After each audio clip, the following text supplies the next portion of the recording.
আকাশবাণী খবর পড়ছি পার্থপ্রতিম মিত্র। প্রথমে বিশেষ বিশেষ খবর। প্রধানমন্ত্রী নরেন্দ্র মোদী বলেছেন, ভারত বিকাশের পথে এগিয়ে চলা এবং আত্মনির্ভর হয়ে ওঠার জন্য অধীর আগ্রহে অপেক্ষা করে রয়েছে। নির্বাচন কমিশন আসামে ভোটার তালিকায় বিশেষ সংশোধনের নির্দেশ দিয়েছে। বিহার বিধানসভার নবনির্বাচিত বিজেপি বিধায়করা তাদের নতুন নেতা নির্বাচনের জন্য আজ পাটনায় এক বৈঠকে বসবে। এনআইএ দিল্লির লালকেল্লায় বোমা বিস্ফোরণের ঘটনায় জড়িত জঙ্গির এক ঘনিষ্ঠ সহযোগীকে গতকাল গ্রেপ্তার করেছে। মিশরের কায়রোতে আইএসএসএফ চ্যাম্পিয়নশিপে পুরুষদের 25 মিটার সেন্টার পিস্তল ফায়ার ইভেন্টে ভারতের গুরপ্রীত সিং রৌপ্য পদক জয় করেছেন। আসছে বিস্তারিত খবরে। প্রধানমন্ত্রী নরেন্দ্র মোদী বলেছেন, ভারত বিকাশের পথে এগিয়ে চলা এবং আত্মনির্ভর হয়ে ওঠার জন্য অধীর আগ্রহে অপেক্ষা করে রয়েছে। তিনি গতকাল নতুন দিল্লিতে ষষ্ঠ রামনাথ গোয়েঙ্কা ভাষণ দিয়ে বলেন, দেশবাসী প্রত্যক্ষ করেছেন কিভাবে একবিংশ শতাব্দীর গত 25টা বছর একের পর এক চ্যালেঞ্জের মোকাবিলা করে ভারত দ্রুত গতিতে এগিয়ে চলেছে। কোনো বাধাই বিকাশের এই গতির পথে অন্তরায় হয়ে উঠতে পারেনি। रामनाथ जी के बारे में कहा जाता था कि वे बहुत अधीर थे। वो अधीरता जो परिवर्तन के लिए परिश्रम की पराकाष्ठा कराती है, वो अधीरता जो ठहरे हुए पानी में भी हलचल पैदा कर देती है। ठीक वैसे ही आज का भारत भी अधीर है। भारत विकसित होने के लिए अधीर है। भारत आत्मनिर्भर होने के लिए अधीर है। প্রধানমন্ত্রী আরও বলেন, আন্তর্জাতিক চ্যালেঞ্জ সত্ত্বেও ভারতের অর্থনীতি দ্রুত বিকাশশীল।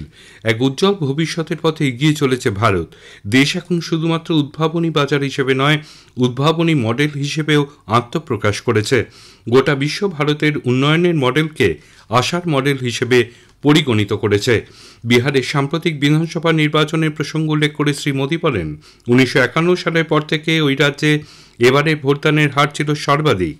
তিনি জোর দিয়ে বলেন, মানুষ যে কী ধরনের সরকার চায়, বিহারের ভোটের ফলাফল সেটাই প্রমাণ করে দিয়েছে।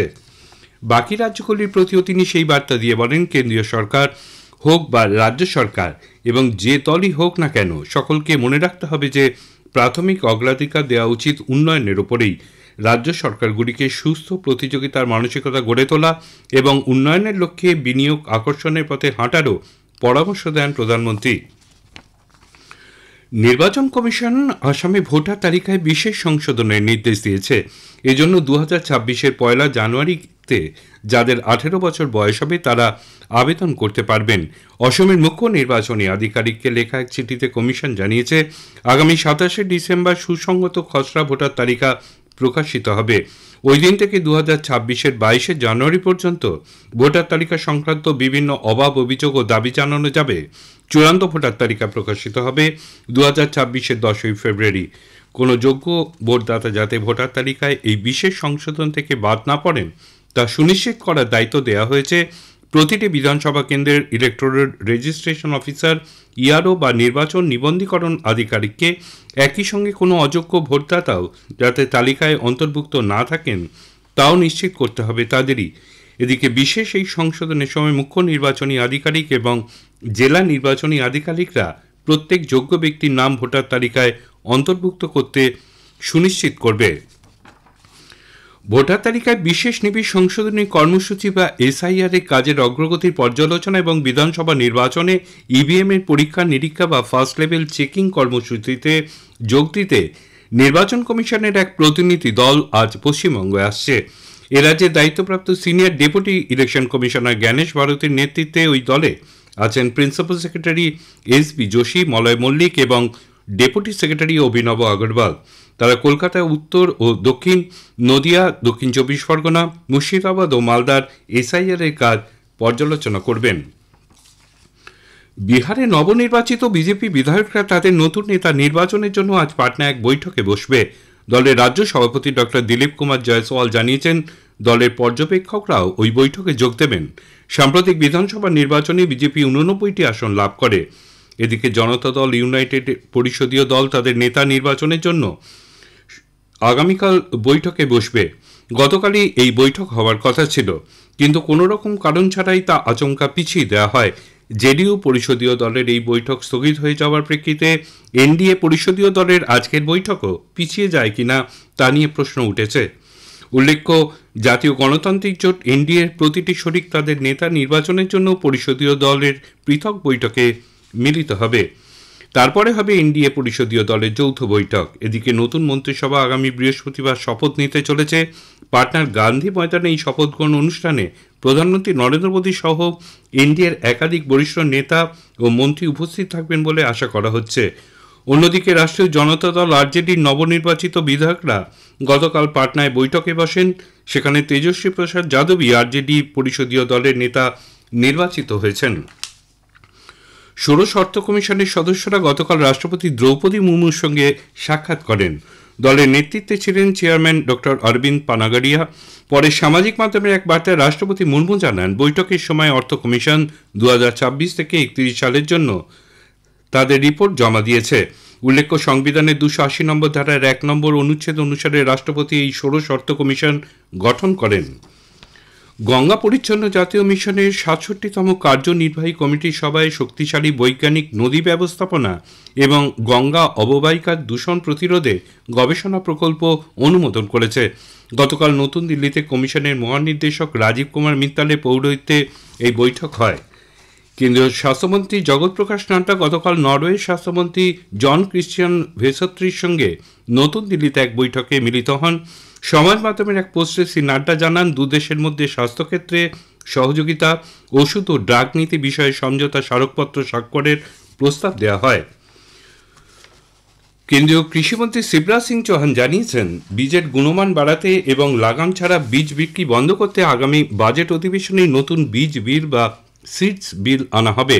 মুম্বাই এশিয়ান সিড কংগ্রেসের উদ্বোধন করে তিনি বলেন, উদ্যান পালনের জন্য উন্নত মানের গাছ লাগাতে মহারাষ্ট্রে পরিচ্ছন্ন গাছ কেন্দ্র বা প্লান্ট সেন্টার স্থাপন করা হবে। এই খবর শুনছেন আকাশবাণী থেকে। আমাদের সংবাদ শোনা যাচ্ছে ইউটিউব চ্যানেল আকাশবাণী সংবাদ বাংলা, ফেসবুক ও ইনস্টাগ্রাম আকাশবাণী সংবাদ কলকাতা এবং এক্স হ্যান্ডেল AIN নিউজ কলকাতাতে। জাতীয় তদন্ত সংস্থা NIA দিল্লির লালকেল্লায় বোমা বিস্ফোরণের ঘটনায় জড়িত জঙ্গির এক ঘনিষ্ঠ সহযোগীকে গ্রেপ্তার করেছে। শ্রীনগরের এক কাশ্মীরি বাসিন্দা জাসির বিলাল আয়ানিকে শ্রীনগর থেকেই ধরা হয়েছে। NIA জানিয়েছে, আয়ানি ড্রোন পরিমার্জন করে বিস্ফোরণের আগে রকেট তৈরির চেষ্টা চালান। জঙ্গি উমর নবীর ঘনিষ্ঠ সহযোগী হিসেবে কাজ করতেন তিনি এবং বিস্ফোরণের ষড়যন্ত্রের পেছনে তার সক্রিয় ভূমিকা ছিল।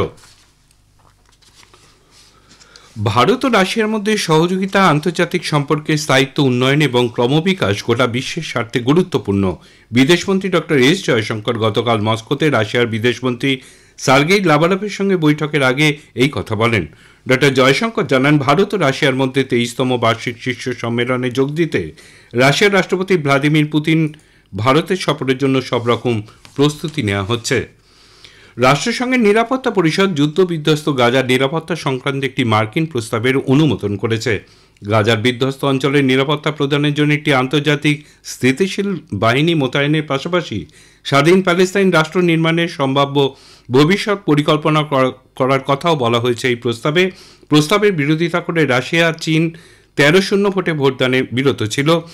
ইসরায়েল ও হামাসের মধ্যে 2 বছর ধরে চলা যুদ্ধের পর অস্থায়ী অসফল যুদ্ধবিরতি এবং গাজার ভবিষ্যৎ রূপরেখা তৈরির জন্য এই ভোট ছিল একটি গুরুত্বপূর্ণ পদক্ষেপ। ইরান সরকার সাধারণ ভারতীয় পাসপোর্টধারীদের ভিসা ছাড় দেওয়ার সুবিধা আপাতত স্থগিত রাখার সিদ্ধান্ত নিয়েছে। এ মাসের 22 তারিখ থেকে এই সিদ্ধান্ত কার্যকর হবে। ইরানে চাকরির মিথ্যা প্রলোভন দেখিয়ে ভারতীয়দের নিয়ে যাওয়া হচ্ছে অথবা তৃতীয় কোনো দেশে পাচার করে দেওয়া হচ্ছে, এই ধরনের কয়েকটি অভিযোগের প্রেক্ষিতেই এই সিদ্ধান্ত। মিশরের কায়রোতে ISSF রাইফেল পিস্তল বিশ্ব চ্যাম্পিয়নশিপে পুরুষদের 25 মিটার সেন্ট্রাল পিস্তল ফায়ার ইভেন্টে ভারতের গুরপ্রীত সিং রৌপ্য পদক জয় করেছেন। ইউক্রেনের পাবলো কোরোস্তাইলভ স্বর্ণপদক জিতেছেন। শেষ করার আগে খবরের বিশেষ অংশ আরেকবার। প্রধানমন্ত্রী নরেন্দ্র মোদী বলেছেন, ভারত বিকাশের পথে এগিয়ে চলা এবং আত্মনির্ভর হয়ে ওঠার জন্য অধীর আগ্রহে অপেক্ষা করে রয়েছে।